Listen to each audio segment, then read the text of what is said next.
নমস্কাৰ। আজি মই আপোনালোকৰ ওচৰলৈ বেলেগ ধৰণৰ ভিডিঅ' এটা লৈ আহিছোঁ।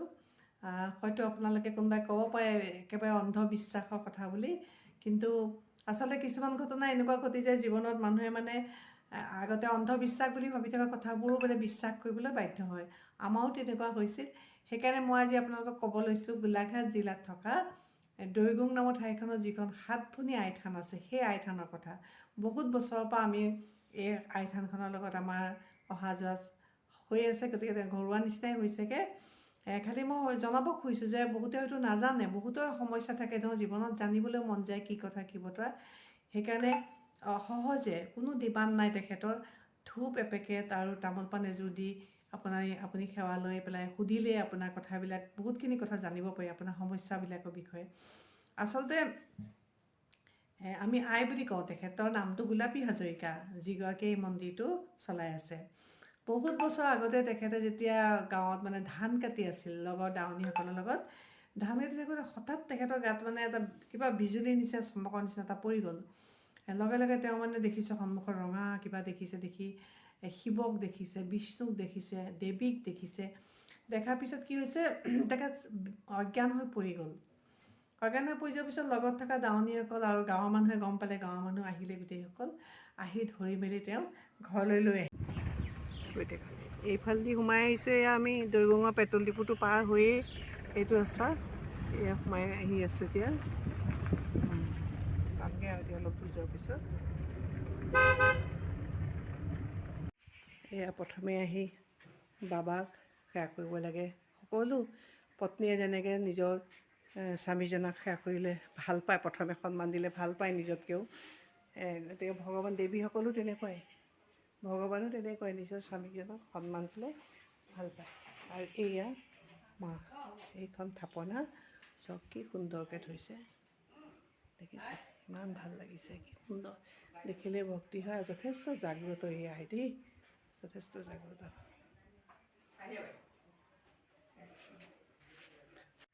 এইগৰাকী আমাৰ আই দেই, আই নমস্কাৰ দিয়ক। নমস্কাৰ। অঁ, এতিয়া আপুনি কেনেকৈ এই যিটো আপুনি শক্তিটো যে পালে, এনেকৈ চোৱাৰ হেৰিটো পালে, সাতভনী আইথান, সাতভনী আইথান বুলি ক'লে নামটো চবেই জানে, আপুনি কওকচোন কথাখিনি অকণমান।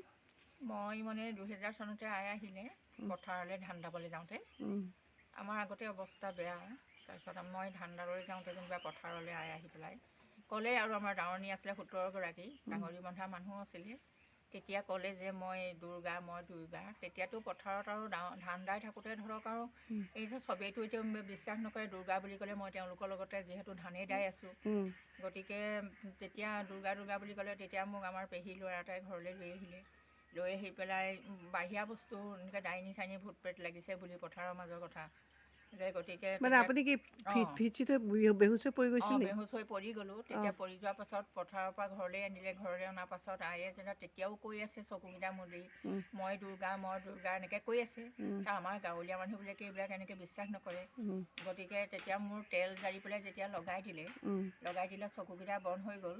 তেতিয়া ধৰক হেৰি হ'ল আৰু, তেতিয়া আমাৰ ৰাইজক মাতি পেলাই ক'লে আৰু যে, আমাৰ নামঘৰীয়া এজনক মাতি পেলাই ক'লে যে, মই আহিছোঁ যে তহঁতৰ গাঁওখনৰ ভালৰ কাৰণে আহিছোঁ, তহঁতি ইমান চিন্তা কৰিব নালাগে, যে এইজনী আমাৰ ছোৱালী, তহঁতৰ ছোৱালী নহয়, এনেকৈ ক'লে।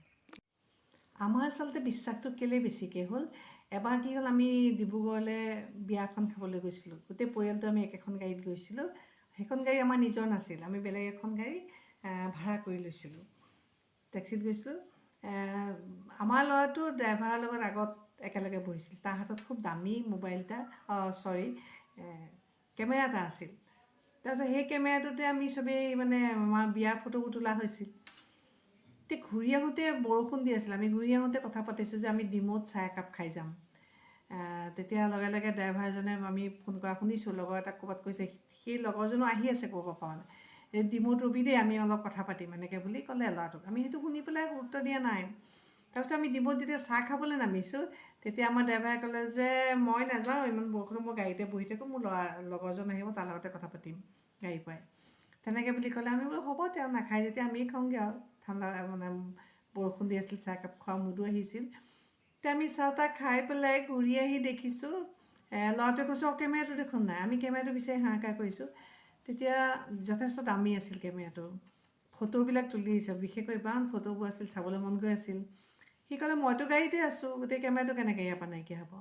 তেতিয়া আমি ভাবিলোঁ হয়, তেওঁ যেতিয়া গাড়ীত আছে তেওঁ বাহিৰতো অন্য নিবই নোৱাৰে, খুব শপত চপত খাইছে আৰু নাই নিয়া বুলি, একো নাই কৰা বুলি। তেতিয়া আমি ভাবিলোঁ ল'ৰাই চাগে নামি যাওঁতে গাড়ীৰ পৰা তেওঁৰ হাতৰ পৰা পৰি গ'ল, গতিকে কোনোবাই উঠাই লৈ গ'ল। এতিয়া কি ক'ম? আপোনাৰ ঘৰটো প্ৰথমেতো অলপ চালুকীয়া অৱস্থাতে আছিল, আমি যেতিয়া দেখিছিলোঁ নহয় জানো? তেতিয়া চালুকীয়া অৱস্থাতে আছিলোঁ।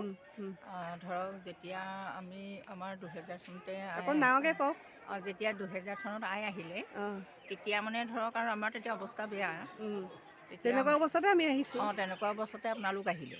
অহাৰ পাছত আমি জিনা বৰুৱা বাইদেউ আৰু অনিল বৰা ছাৰক লগ পালোঁ। সেইখিনি পাই পেলাই আৰু তেতিয়া আপোনালোকে অকণমান বেয়া, অৱস্থা বেয়া, নৰাৰে বনোৱা ঘৰ, তেতিয়া পকীকৰণটো কৰি দিলোঁ আমি। তেতিয়া পকীকৰণটো আপোনালোকে কৰি দিলে। তাৰপিছত কৰাৰ পাছত তেতিয়া মই অনুৰোধ কৰোঁ যে আমাৰ সৰুপথাৰ সমষ্টিৰ বিধায়কে যাতে আমাৰ মন্দিৰলৈ অকণমান সাহাৰ্য দিয়ে, মানে আৰু অকণমান উন্নত কৰি দিয়ে, তাৰ কাৰণে আমি অনুৰোধ জনাইছোঁ। আৰু আমাৰ ইমান আৰ্থিক অৱস্থা ভালো নহয়, আপুনি আঁচনিবোৰ পোৱা নাই, একো আঁচনি আমি পোৱা নাই চৰকাৰৰ। গতিকে চৰকাৰে যদি আমাৰ প্ৰতি অকণমান দয়া কৰি, আপুনি মানে বিয়া নোহোৱাকৈ থাকিলে সেইখিনি হেৰি পোৱা নাই ন? থাকিলোঁ আৰু অবিবাহিতা হৈ থাকিলোঁ, গতিকে আৰু একো পোৱা নাই সেইখিনি।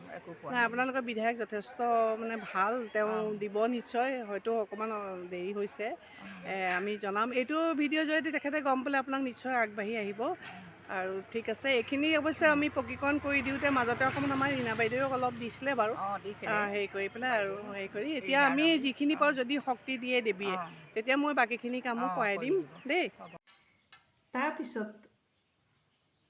কিবা এটা সন্দেহ হৈ পেলাই আমি কিবা এটা জানিবলৈ মন গ'লে এই আইক সুধিলোঁগৈ, ধূপ লৈ গ'লোঁ, তামোল পাণ লৈ গ'লোঁ। আই চাই পেলাই ক'লে নহয়, সি গাড়ীৰ পৰা নামিছে তেহেঁতি, আৰু এই কেমেৰাটো এয়া গাড়ীৰ ভিতৰত আছে, কোনোবা এজনে লৈ গৈছে দাঙি হাতেৰে, সেইখিনি আয়ে দেখিছে, আমাক ক'লে। আমি লগে লগে তেওঁক ধৰিলোঁ, আৰু সেই ইখন গাড়ীৰ ড্ৰাইভাৰ এজন, মানে যিজনে ইয়াৰ লগত লগ হৈছিল, তেওঁলোকক সুধিলোঁ, যিকেইজন গাড়ীত গৈছিলে, আমাৰ চিনাকি আছিল।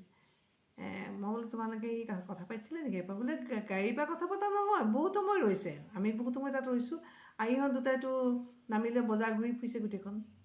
তেতিয়া আমি বুজি পালোঁ যে সিহঁতই কেমেৰাটো তাতে গতি লগালে, কোনোবা এটা কিনিলে, মানে তেওঁৰ লগত দুয়োটাই মিলি পেলাই। গতিকে আমি ধৰোঁতে ইয়াক এজে কৈছে নহয় আমি নামিছিলোঁ, হয় মই চিগাৰেট খাবলৈ নামিছিলোঁ কাৰণে নক'লা মোক তামোক। কিন্তু আমাৰ কথা হৈছে কি, আমি আচল কথাটো আমি জানিলোঁ। আমি পুলিচতো নিদিলোঁ, একো নকৰিলোঁ। পুলিচত দিয়া হ'লে পুলিচে মাৰপিট কৰি কথা উলিয়ালেহেঁতেন। কিন্তু ভাবিলোঁ সেই মানে যিটো অন্যায় পথেৰে লোৱা বস্তুটোৱে সি বেছিদিন হজম কৰিব নোৱাৰিব, এনেকৈ ভাবি আমি এৰি দিলোঁ, পুলিচ চুলিচত নিদিলোঁ। কিন্তু সেই আইৰ ওপৰত বিশ্বাসটো আমাৰ তেতিয়াৰ পৰা বহুত হৈ গ'ল।